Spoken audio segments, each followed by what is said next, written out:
Thanks for coming back to our channel, Legends Leaving. We have more honors for you. In this tribute video, we show a list of famous actors who died on this day, August 12, 2024. Unfortunately, these are legends about people who died but made a difference in the world in some way. Fans and family, I'm sorry for your loss. Have peace. Before you watch, please make sure to give this video a thumbs up and subscribe to the channel so you can keep up.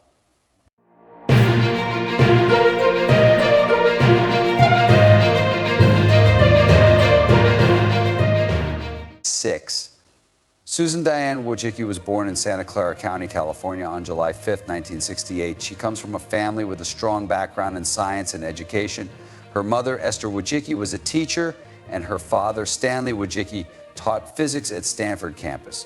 Susan learned about the growing tech business in Silicon Valley at a young age while she was growing up in Palo Alto. She finished with honors in history and literature from Harvard University in 1990. She then went on to get a master's in economics from the University of California, Santa Cruz, and an MBA from the UCLA Anderson School of Management. When Wojcicki became a marketing manager at Intel Corporation, her real job in the tech industry started. The big change in her work came in 1999 when she was hired as Google's first marketing manager. That was only a year after the company was founded.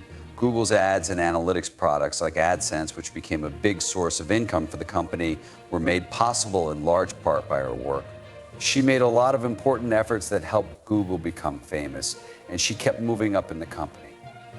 In 2006, Wojcicki pushed for Google to buy YouTube because she saw how useful the video sharing site could be. This purchase would turn out to be one of Google's best investments. In 2014, she was named CEO of YouTube, where she managed the site's rapid growth and addition of new features like YouTube Music, YouTube Premium, and YouTube TV. With over 2 billion daily active users by 2020, YouTube became the biggest name in digital entertainment around the world while she was in charge. Even though Wojcicki had to deal with problems like content control, fake news, and relationships with creators, her time as CEO was full of big changes and growth. It was estimated that she was worth $765 million in 2022, which shows how successful and powerful she is in the tech business. Wojcicki was CEO of YouTube for almost 10 years. When she stepped down in 2023, it was the end of an era for the site. Many people looked up to her for having a clear strategy vision, being a good leader, and fighting for diversity in tech. Sad to say, Susan Wojcicki died on August 9, 2024, at the age of 56. Cancer that was very rare and violent killed her. She had been fighting it in secret for a few months. People who worked with her, leaders in the field, and the many creators and users whose lives were changed by her work all paid respect to her death. People will always remember and honor Wojcicki as a tech industry leader and for her services to the development of digital media. 5. Angel Salazar was an American comic and actor who was born in Havana, Cuba on March 2, 1956. He moved to New York City when he was young and came to the United States with his family. Getting used to a new society and language was hard for Salazar when he was young, but his natural sense of humor and quick wit helped him get through it. During the 1970s and 1980s, there was a lot of stand-up comedy going on, and he quickly became famous for his unique mix of physical comedy, quick delivery, and his catchphrase, "Sheck it out," which he would enthusiastically say before, during, and after his jokes. Salazar's big break as an actor came when he was chosen as the memorable character Chi-Chi in the 1983 movie Scarface, which starred Al Pacino and was directed by Brian De Palma. The way he played Chi-Chi, a loyal and active goon, brought some fun and humanity to an otherwise dark and intense movie. Salazar became well known in Hollywood thanks to the part, which led to more chances in movies and TV shows. Throughout the years, he was in several movies, including Carlito's Way 1993, which was also directed by De Palma and had guest parts on several TV shows. Even though Salazar was successful as an actor, he always went back to his first love, stand-up comedy. He continued to perform in clubs across the country, connecting with audiences through his lively and charismatic stage personality. Not only was Angel Salazar famous for playing and being funny, but also for having a positive attitude about life and being full of energy. He talked a lot about how important it was to keep going, especially for newcomers who were trying to reach the American dream. Bringing happiness and laughter to other people was very important to him, and he worked in the theater business well into his later years. Angel Salazar died on August 11, 2024, at the age of 68. He died of a heart attack. It was a sudden and tragic event that shocked his friends and people in the entertainment business. His death marked the end of a career that lasted many years and left behind a lot of fun and memorable shows. Salazar's impact on comedy and his iconic part in Scarface make it likely that both fans and coworkers will remember him with fondness. 4. Raquel Lillis was born on July 8, 1978 in Niagara Falls, New York. She had a strong desire to be in the performing arts, especially theater and voice work, from a very young age. She went to Boston University to study theater because she wanted to be an actress. There, she improved her skills and learned a lot about voice acting. Lillis went to New York City after graduation to try to make it as an actress. She quickly found her niche in voiceover work. Lillis got her big break when 4Kids Entertainment cast her in the English dub of the Pokemon anime, which was made for a Western public. She voiced two of the most famous characters in the show, Misty, who was one of the main characters, and Jessie, who was part of the naughty Team Rocket pair. She quickly won over fans of the show with how she played these roles, especially how she could make Misty both soft and tough and give Jessie a flashy look. During the first 8 seasons of Pokemon, Lillis worked on the show, which made her a key figure in its early success in the US. Lillis did voice work for a lot of different personalities in anime, video games, and cartoon shows besides Pokemon. She has played important parts in One Piece, Yu-Gi-Oh, and Kirby, right back at Yeah. As a voice actor, she was able to play both good and bad characters, showing that she could bring different characters to life. Lillis was not only good at voice acting, but she was also a great author who helped adapt and localize a number of anime shows. Her work behind the scenes was very important in making sure that the original Japanese scripts, humor, and cultural references were translated well for English-speaking viewers. People knew Raquel Lillis for how nice she was and how hard she worked at her job.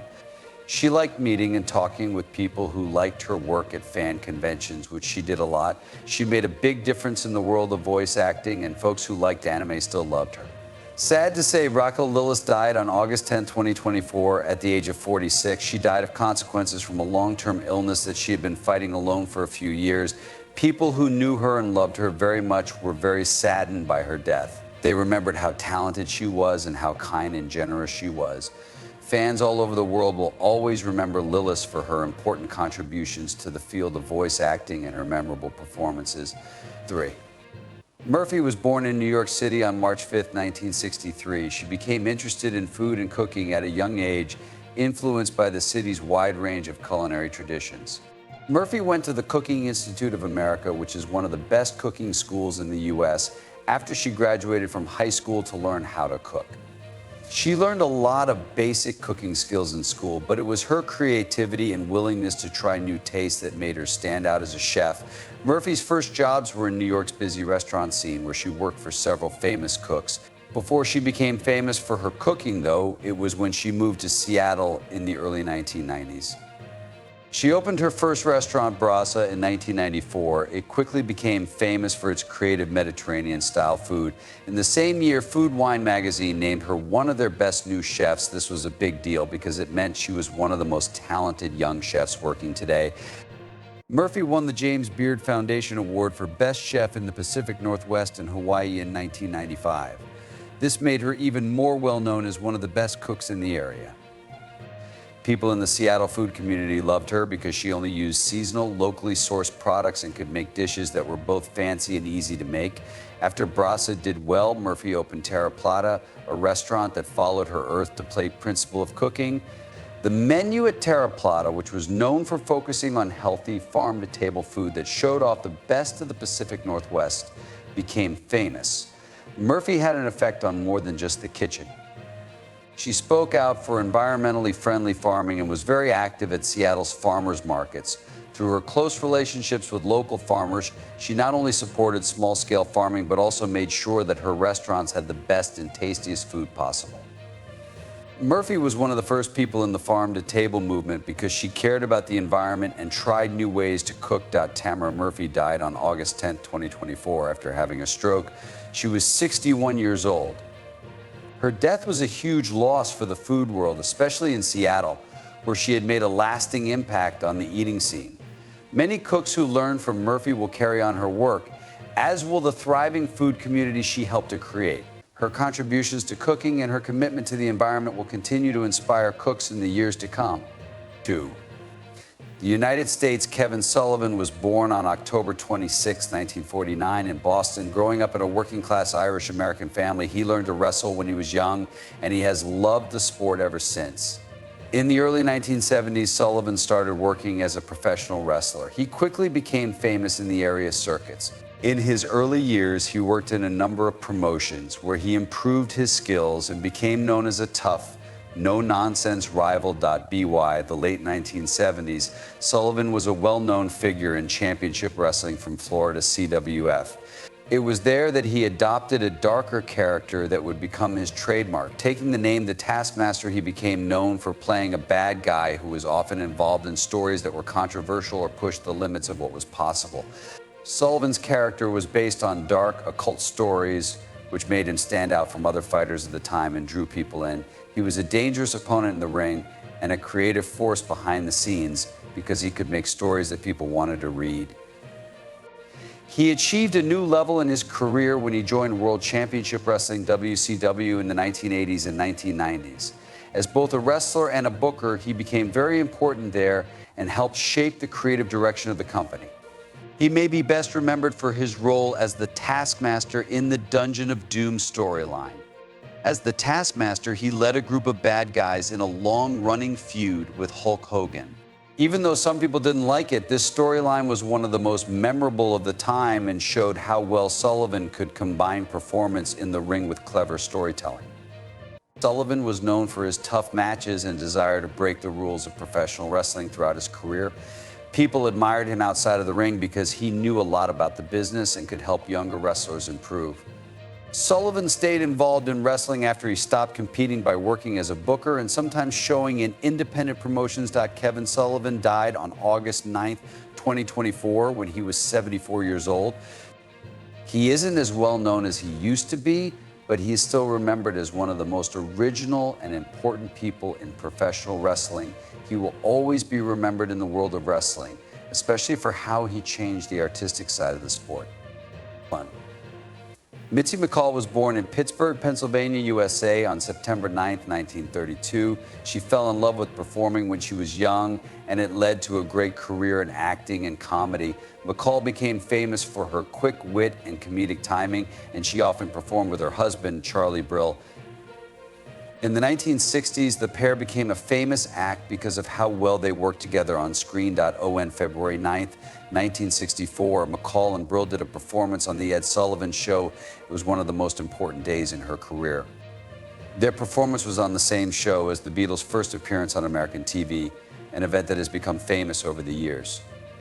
Even though the Beatles' historic performance made McCall and Brill's performance seem less important, their ability was clear, and they went on to have a lot of success in TV and comedy for many years. Mitzi McCall kept working in the entertainment business for many years, adding to many movies and TV shows. It was August 8, 2024, when she died, making her 91 years old. She was a pioneering female comedian and a beloved figure in the entertainment business. As of late, Arnold Schwarzenegger, the famous actor, athlete, and former governor of California, has had a number of health problems. Schwarzenegger has had several heart surgeries, most recently a valve replacement in 2018. He is known for having an amazing body and being very dedicated to exercise.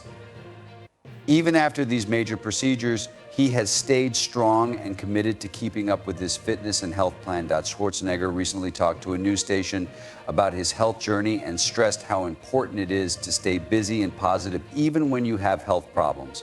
He was honest about how his health problems have changed the way he sees life. He said that even though his body isn't as strong as it used to be, his desire to live a healthy life has only grown stronger. Schwarzenegger said that he still works out daily, though he makes some changes to his routine to fit his current health. He also talked about how important mental health is and how important it is to stay mentally sharp and do things that make you happy and fulfilled. Schwarzenegger's willingness to talk about his health problems and his unwavering dedication to health and wellness are an inspiration to many. They show that even when things go wrong, it's still possible to live a full and busy life.